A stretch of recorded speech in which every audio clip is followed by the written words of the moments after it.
being someone who never had a dad around, and if I did have a dad around, I eventually found out he wasn't my daddy.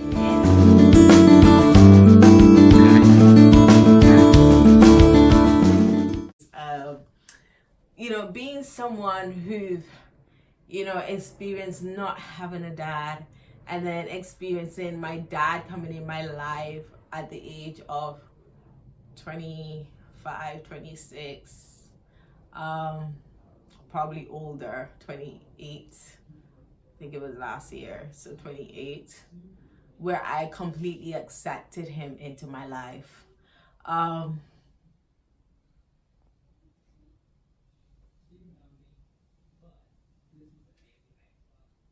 And being a person who was once a single mother with 3 kids, now being a married person with before 3 kids, now 4 kids. Dads are valuable. Dads are beautiful. Dads are amazing. And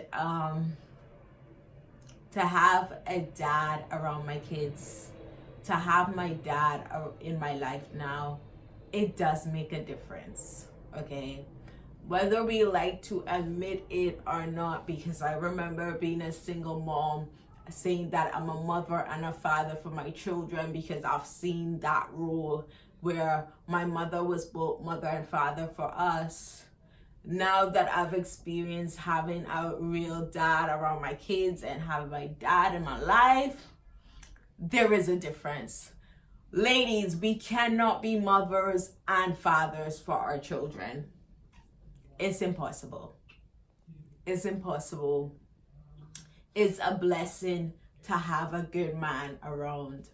And I will encourage any woman who is single and have the opportunity to marry a good man to be involved in their children's life, or even if it's not there as marriage, maybe it's just good friendship to have a father figure around. There's nothing that can replace that. You know, if you are a single mother raising children and you are in God, make that be one of your prayers, especially if the children are young. Make that be one of your prayers, is that God will send you a husband and a good father for your children. It makes a difference. I don't want to blab in this video, but it makes a difference.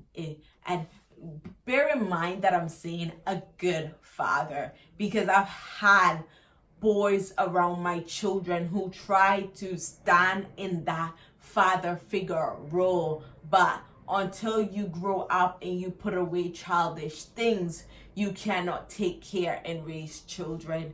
And I had to learn that the hard way. You know, I had to learn that to get in through mistakes and mistakes and mistakes over and over again.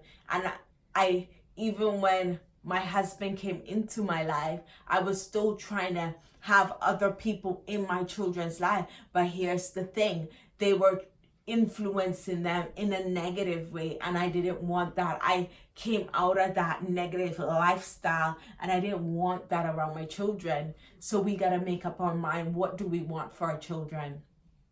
Do we want good role models in their lives that are going to raise them up to be good men, that are going to raise them up to be beautiful, you know, women? You know, are we going to allow people to sow negative, bad seeds into our children, where we have the ability to say, you know what, this is enough. You are not worth being in my children's life, so I gotta get you out. Because what we don't realize is that our children, as they are growing, and when they reach the adulthood where they're able to somehow become independent,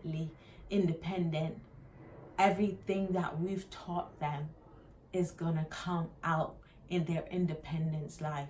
It's gonna come out in their adult life, you know. And it's only by the grace of God if we've taught them any negative behaviors, because parents, we're not perfect. we mess up, we're learning on the job, especially those who did not have, you know, the best parenting background. We're learning on the job, so we don't do everything right. We mess up, we do things wrong.